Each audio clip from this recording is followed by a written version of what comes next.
नमस्कार, हमारे चैनल में आपका स्वागत है। मैं हूं रामचंद्र मौर्य। साथियों, दिल्ली की राजनीति में चुनाव प्रचार का स्तर इतना घटिया हो गया है कि बताने में भी शर्म आती है।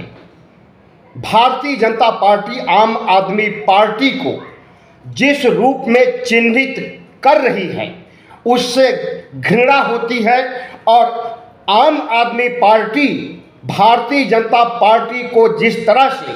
लताड़ रही है वह भी दुर्भाग्यपूर्ण है। भारत की राजनीति में राजनीति का स्तर इतना गिर जाएगा, इसके बारे में नहीं सोचा गया था। जिस तरह से राजनीतिक पार्टियां गाली गलौज कर रही हैं, हेट स्पीच दे रही हैं और जनता को गुमराह कर रही हैं, ऐसा पहले कभी नहीं देखा गया। 2025 दिल्ली चुनाव और इन चुनाव ने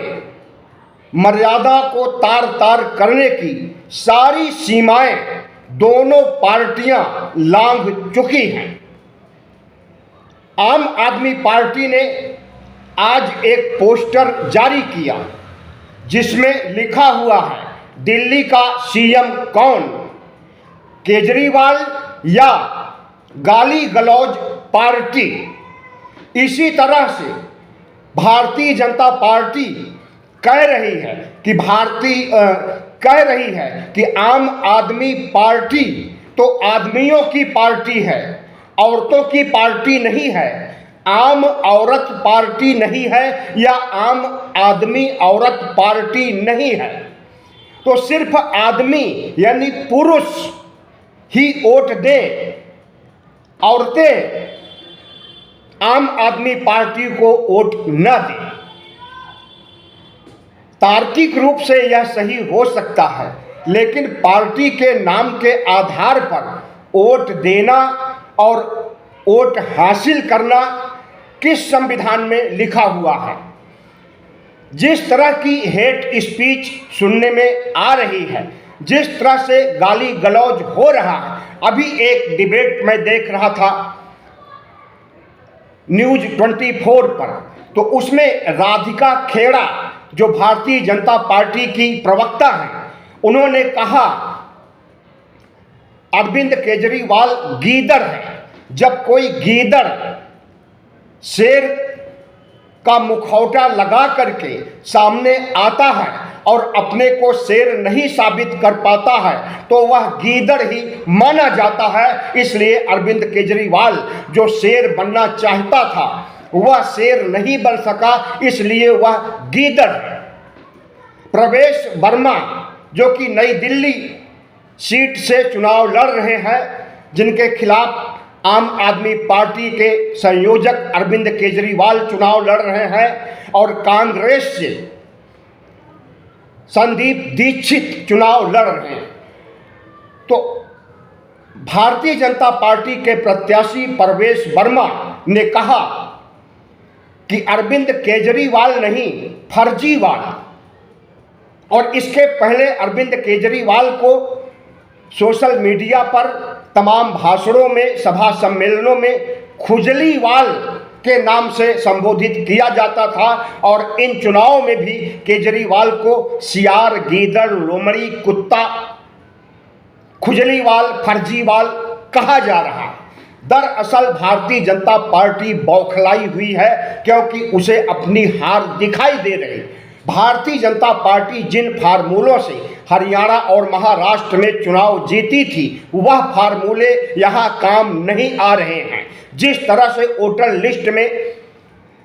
आम आदमी पार्टी को वोट देने वाले मतदाताओं को काटा छांटा गया, उसका खुलासा कर दिया अरविंद केजरीवाल ने और फिर से वह नाम डालने पड़े। जिस तरह से आरएसएस ने हरियाणा और महाराष्ट्र में सपोर्ट किया था और आरएसएस के तमाम स्वयंसेवक और प्रचारकों ने घर घर जा करके प्रचार किया था, तो दिल्ली चुनाव में आरएसएस ने भी हाथ खींच लिया था और इसी तरह से लोकसभा चुनाव में भी आरएसएस ने हाथ खींच लिया था। उसकी वजह तो आपको पता होगा ही। लोकसभा चुनाव के दौरान भारतीय जनता पार्टी के अध्यक्ष जेपी नड्डा ने कहा था प्रेस को इंटरव्यू देते हुए कि भारतीय जनता पार्टी दुनिया की नंबर 1 पार्टी हो गई है। अब किसी संगठन से सहयोग लेने की कोई जरूरत नहीं है। हम अपने ताकत से चुनाव जीत सकते हैं। तो एक तरह से उन्होंने आरएसएस को ललकारा था, आरएसएस के स्वयंसेवकों प्रचारकों को ललकारा था और आरएसएस प्रमुख ने उस समय कोई भी बयान नहीं जारी किया बल्कि सपोर्ट वापस ले लिया।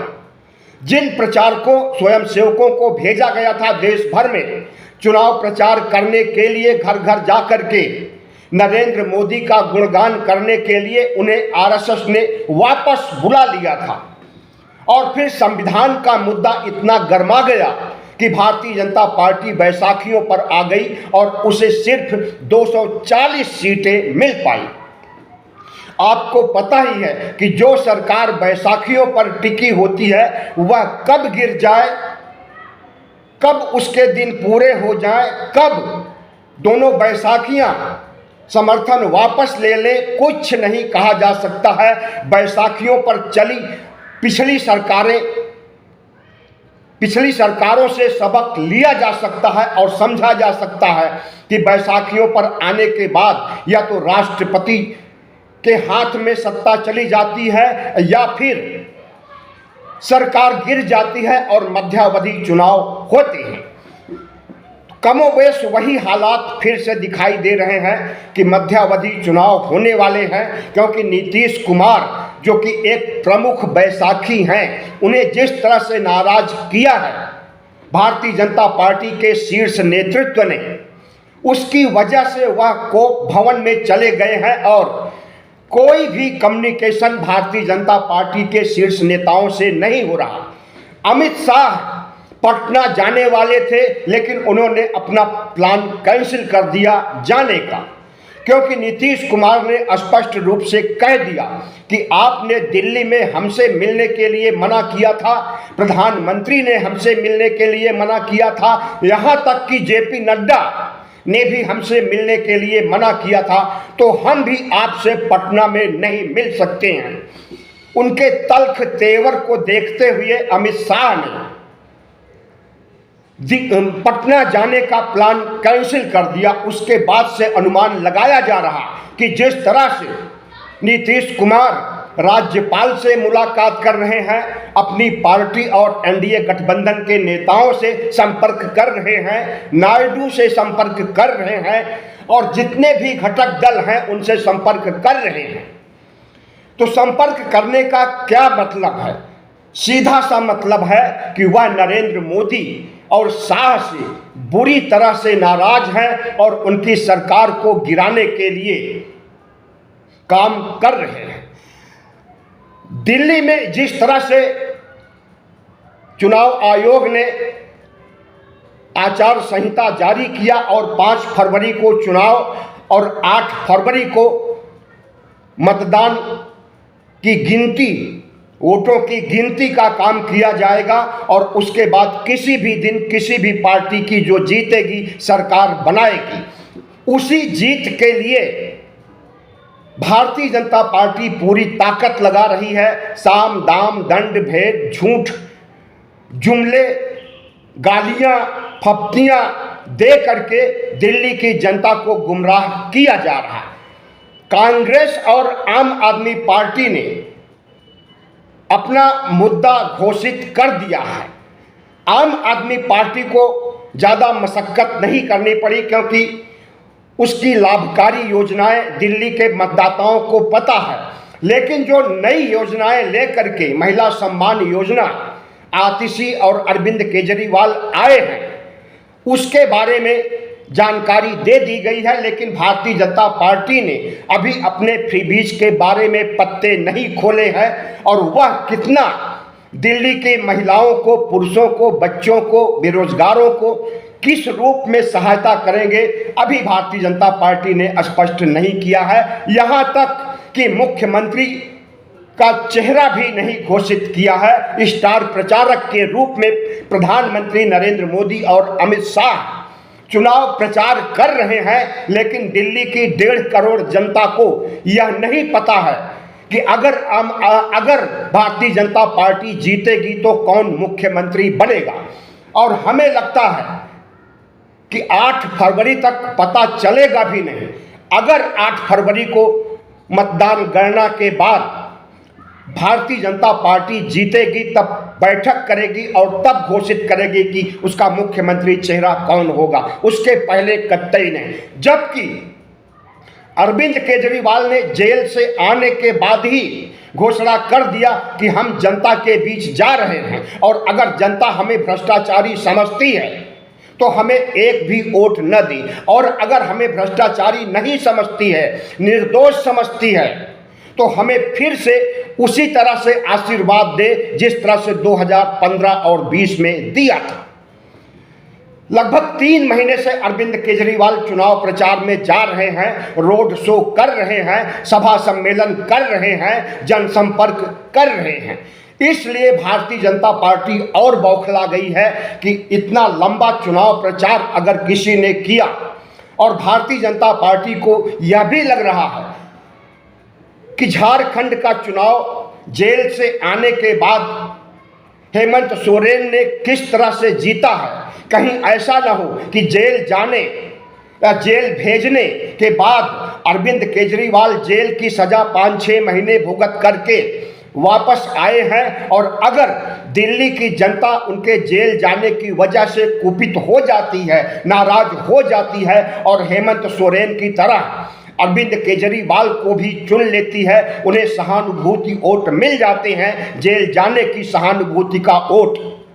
तब भारतीय जनता पार्टी और कांग्रेस का पत्ता साफ हो जाएगा। वैसे पत्ता तो वैसे भी साफ होना था, जेल नहीं गए होते तब भी साफ होना था। जेल जाना तो सोने पर सुहागा हो गया अरविंद केजरीवाल के लिए, हेमंत सोरेन के लिए।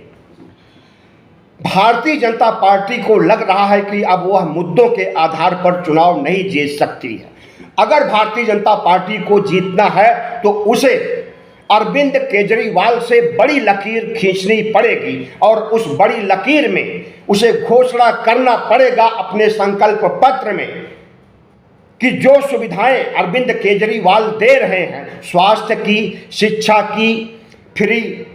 बस की, जितनी भी सुविधाएं दे रहे हैं 2100 रुपये कैश की, इससे ज़्यादा हम सुविधाएं देंगे और अरविंद केजरीवाल आम आदमी पार्टी से बड़ी लकीर खींचने में कामयाब होते हैं,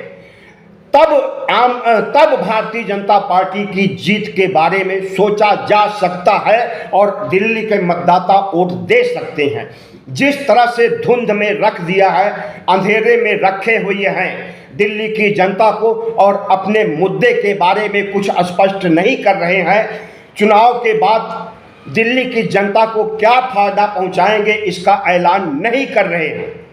तो जिस तरह से अरविंद केजरीवाल ने पहले ही ऐलान कर दिया और उसके बाद जो 2-3 नई योजनाएं लेकर के आए थे, लाभकारी योजनाएं, उनका ऐलान कर दिया है और दिल्ली की जनता में उनके ऐलान की चर्चा हो रही है। पान की दुकान पर, चाय की दुकान पर, सब्जी की दुकान पर, सड़क पर, हर गली कूचे में अरविंद केजरीवाल की चर्चा हो रही है, लेकिन भारतीय जनता पार्टी की चर्चा नहीं हो रही। तो हमें लगता है कि 2015 और 2020 की तरह आम आदमी पार्टी दिल्ली जीतने जा रही है, और इनके जीत के फार्मूले जो मैंने अभी बताया था, अभी और भी बताना बाकी रह गया। इनके जीत के फार्मूले, पहला तो आरएसएस ने हाथ खींच लिया, बहुत बड़ा सदमा पहुंचा है नरेंद्र मोदी को, और दूसरा इनकी फ्रीबीज या लाभकारी योजनाओं के बारे में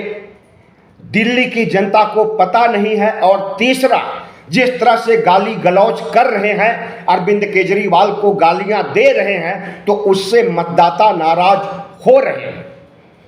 और जिस तरह से धांधली करके चुनाव में या चुनाव प्रक्रिया में या बूथ लेवल पर धांधली करके चुनाव जीतते हैं, जिस तरह से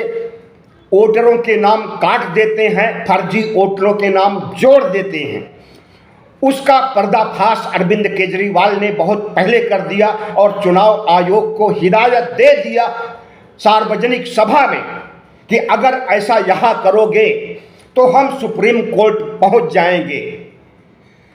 उसके बाद से चुनाव आयोग भी बैकफुट पर आ गया है और अब उसकी हिम्मत नहीं है कि वह नंबर 2 का काम करके आम आदमी पार्टी को हराने की कोई कोशिशें करेगा। भारतीय जनता पार्टी की बौखलाहट के बहुत से कारण हैं, हम किन किन कारणों पर जाएं, लेकिन इतना जरूर जान लीजिए कि भारतीय जनता पार्टी पूरे भारत में चुनाव जीत करके अभी इस समय 20-21 राज्यों में इसकी सरकार है, डबल इंजन है। हर जगह पताका फहराने में वह जो साम दाम दंड भेद या जो फार्मूले अपनाते हैं चुनाव आयोग को सेट करके, वह फार्मूले दिल्ली में काम नहीं आ रहे हैं और दिल्ली में नरेंद्र मोदी के नाक के नीचे, अमित शाह के गृह मंत्रालय के नाक के नीचे दीपक तले अंधेरा था, दीपक तले अंधेरा होने जा रहा है 2025 में भी। तो भारतीय जनता पार्टी एक ऐसी पार्टी है जो पूरा भारत जीत लेती है, अपने को दुनिया की नंबर 1 पार्टी मानती है और अपने करोड़ों समर्थक होने का दावा करती है, लेकिन वह अरविंद केजरीवाल के सामने आने पर उसकी सारी ताकत, सारी बिसात, सारे फार्मूले गायब हो जाते हैं। और जिस तरह से अरविंद केजरीवाल भारतीय जनता पार्टी को बेनकाब करते हैं, वो चाहे शीश महल का मामला हो, शीश महल के मामले को इतना बड़ा बना दिया था कि दिल्ली की जनता को भरमाने भटकाने के लिए शीश महल का हौवा खड़ा कर दिया था और उस हौवा की हकीकत का पर्दाफाश कर दिया सौरभ भारद्वाज और संजय सिंह ने। 9 जनवरी को सुबह सुबह पहुंच गए मीडिया को लेकर के कि हमें सीएम हाउस को जो नया बना हुआ है इसे खोलना है और जनता को दिखाना है कि सोने का टॉयलेट कहाँ बना हुआ है, स्विमिंग पूल कहाँ बना हुआ है, मिनी बार कहाँ बना हुआ है, हमें दिखाना है। क्योंकि जनता के बीच में यही बताया जा रहा है कि 75 करोड़ लगा करके अरविंद केजरीवाल ने सोने का टॉयलेट बनाया है, मिनी बार बनाया है, स्विमिंग पूल बनाया है, अय्याशी के सारी चीजें मुख्यमंत्री आवास में मुहैया की गई हैं, लेकिन दिल्ली पुलिस ने उन्हें अंदर नहीं जाने दिया और दिल्ली पुलिस के बड़े बड़े अधिकारी आए और उन्होंने कहा कि अंदर जाने का राइट आपको नहीं है, ऊपर से आदेश है कि आप अंदर नहीं जा सकते। तो सौरभ भारद्वाज और संजय सिंह ने कहा ठीक है, शीश महल जिसकी चर्चा हो रही थी कि यह 75 करोड़ में बना है, कोई कहता 72 करोड़ में, कोई 45 करोड़ में, कोई 60 करोड़ में, लेकिन हकीकत यह है कि यह 33